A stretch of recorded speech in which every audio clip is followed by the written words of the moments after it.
The greatest discovery of my long life was made just a few months ago when I turned 80. After 80 years, I finally learned what happiness really is. I discovered that true joy can only be found in a few things, and these are things that money cannot buy. So I want to share this with you today. I grew up thinking that happiness was something you found at the end of a long path. In other words, I believed that happiness was something you reached by saving up enough money, getting a certain level of success, meeting certain requirements, or achieving a certain status in life. I spent the first half of my life working very hard towards various goals, believing that once I achieved those goals, I would finally be happy. But it never quite worked out like that. When I was 26, I married the woman I loved, and I thought that marrying her would make me happy. But although our marriage was good, it didn't give me the constant happiness that I expected. I wanted to be an entrepreneur, but I also knew I wasn't cut out for the risks involved in running a business, so I got a stable job instead, which paid well and gave me great benefits. I thought having financial stability would make me happy, but it didn't. There were always more expenses, and I was always chasing the next promotion to make more money. Then I had kids. I thought having children would make me happy, but they didn't. Having kids made my life more complicated and stressful. It seemed that every time I got close to happiness, something happened that pulled me back again. I kept wondering why it was so difficult to be happy, since everything seemed to be going well. One day I had a mental breakdown because I felt completely empty inside, even though there wasn't anything wrong in my life. That's when I realized I needed help, so I went to see a therapist who helped me realize that I was actually a pretty unhappy person. He asked me, "What do you think happiness is?" I said, "I don't know. I guess it's not having any problems." He told me, "You're wrong. The people who have no problems are either dead or don't feel much of anything at all. You can't be happy without problems. Problems are what make you human. How you deal with them is what makes you happy or unhappy." Then he asked me another question. "Why do you think you need to be happy all the time?" I thought about it and said, "Well, because everyone says I should be happy, right?" He smiled and said, "That's another misconception. You don't need to be happy all the time. In fact, psychologists say that if you're happy too often, you won't appreciate happiness when it comes along. It's normal to feel sad sometimes. That's how life works." I realized that my pursuit of happiness was making me unhappy, because I was trying to force myself to feel something that I shouldn't be feeling at that moment. After I learned these lessons, I started to notice that I was happier.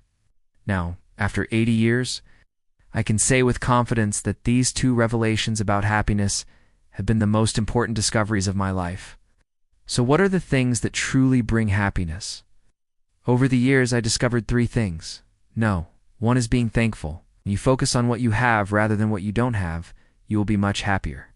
We often complain about the bad things we have to endure in life, but if we took the time to appreciate all the good things we have, we would be much happier. I've learned that happiness comes from within, and it doesn't depend on external factors.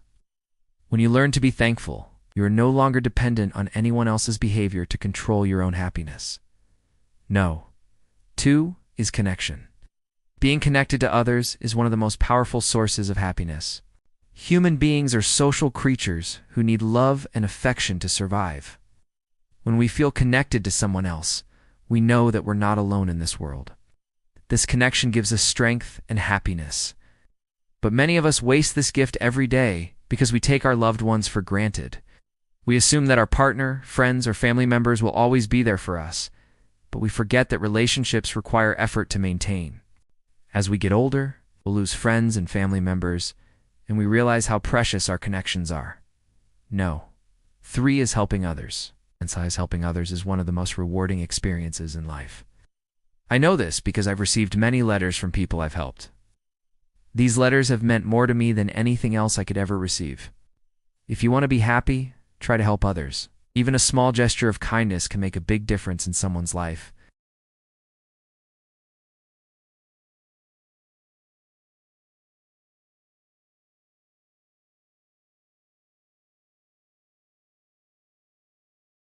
But none of these things are as powerful as being thankful, connecting with others, and helping others. Now, let's talk about the importance of letting go. One of the most valuable lessons I've learned in my 80 years is that I couldn't control everything. There are so many things that are out of my control, like the actions of others, the economy, or the weather. For most of my life, I tried to control everything. And this caused me a lot of stress, and anxiety. But now I know that I can control everything, and I've learned to let go of the things that are not under my control. This has brought me so much peace and happiness. Another lesson I've learned is that it's okay to ask for help. For many years, I was too proud to ask for help. I thought that asking for help meant that I was weak, but I've learned that this is not true. Sometimes we all need a helping hand, and it's okay to ask for it. Asking for help doesn't make you weak, it makes you smart. I want to share some advice with the younger generation. Don't spend too much time on social media, it's not worth it. Instead, go outside and enjoy nature. Spend time with your loved ones and develop meaningful relationships. Life is too short to worry about what other people think of you, so stop caring about what they say and do what makes you happy. Also, don't be afraid to take risks. I know it's scary, but it's also exciting. You never know what opportunities are waiting for you on the other side of fear. Finally, remember that your time is limited. I've seen too many people waste their lives doing things that don't matter. Don't be one of them. Follow your dreams and make the most of the time you have. The future belongs to those who believe in the beauty of their dreams. Don't settle for a mediocre life. Go after the life you want, the one that excites you and makes you feel alive. Remember, you only have one life, so make it a good one. Now I want to hear from you. What does happiness mean to you? Share your thoughts in the comments below. And if you enjoyed this video, please give it a thumbs up. It really helps me out. Thanks for watching, and I'll see you next time.